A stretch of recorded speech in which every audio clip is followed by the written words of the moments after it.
இங்க அறிவாலயத்துக்கு வந்தேதான் மகிழ்ச்சியாட்டு இருக்கு. எல்லாரும் பார்க்க முடியுது கட்சிக்காரங்களை.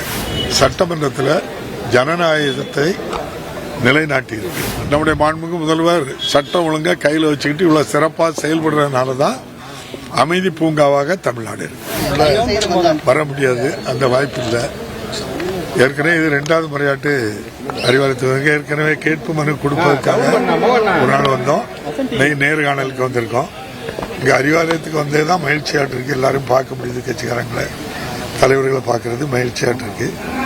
அதோட பெரிய நிறைவு 5 ஆண்டு காலம் இந்த சட்டமன்றத்தில் நம்முடைய மாண்புமிகு முதல்வர் பொறுப்பேற்ற பின்பு சபாநாயகராக பொறுப்பேற்று சட்டமன்றத்தில் ஜனநாயகத்தை நிலைநாட்டி இருக்கு. 38 வருஷத்துக்கு பிறகு நம்முடைய ஜனநாயக முறையில் சட்டமன்றம் நடந்தது பெரிய மகிழ்ச்சி. ஆளுநர் அவர்கள் எத்தனையோ முறை மிகப்பெரிய கலவரத்தை உருவாக்க வேண்டும் என்று சட்டமன்றத்தில் வந்தாங்க, அதுவும் நடக்கல. ஜனநாயகம் வென்றது. அதாவது உள்ளங்கையில் இருக்க புண்ணுக்கு கண்ணாடி தேவையா? தமிழ்நாடு முழுவதும் தேர்தல் எப்போ வரும்னு காத்திருக்காங்க. மாண்புமிகு முதல்வர் மு.க. ஸ்டாலின் யாரை சுட்டி காட்டுறாங்களோ அவங்கள வெற்றி பெற வைக்க நீங்க போய் பாருங்க. எல்லா தாய்மார்களும் எல்லா இளைஞர்களும் 10 லட்சம் பேர் மடிக்கணினி வாங்கியிருக்காங்க.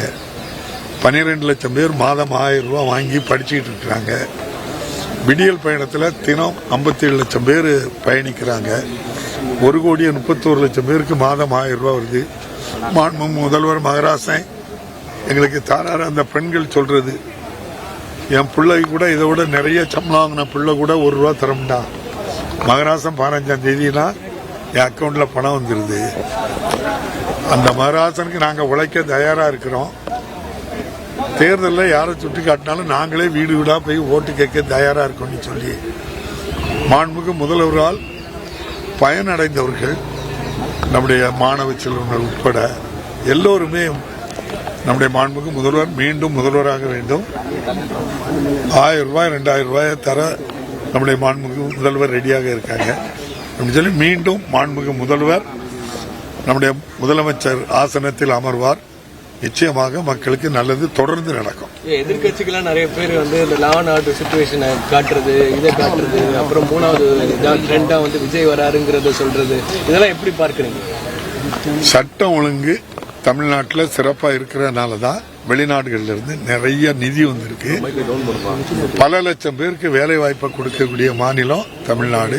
ஏன் ஆளுநர் அவர்கள்ட்ட எவ்வளவு கருத்து வேறுபாடுகள் இருந்தாங்க கூட நார்த் ஈஸ்ட்ல இருந்து வந்தவங்ககிட்ட உங்க பெண் பிள்ளைகளை படிக்க வைக்கணும்னா பாதுகாப்பான மாநிலம் தமிழ்நாடு தான், சென்னை தாண்டி சொல்லி ஆளுநரே சொல்லக்கூடிய அளவுக்கு இருக்கு. அங்கொன்றும் இங்கொன்றும் தனிப்பட்ட முறையில் அவங்களுடைய பகையை ஏற்படுகின்ற ஏதேதும் குற்றச் செயல்களுக்கு மாண்புமிகு முதல்வர் தண்டனை உடனடியாக உண்மையான குற்றவாளிகளை கைது செய்து தண்டனை கொடுக்கிறார். கோயம்புத்தூர்ல ஒரு சம்பவம் நடந்து அடுத்த நிமிடமே அவர்களை அரெஸ்ட் பண்ணி உள்ள வச்சு ஜாமீன்ல விடாமலே தண்டனை வாங்கி கொடுத்திருக்காங்க.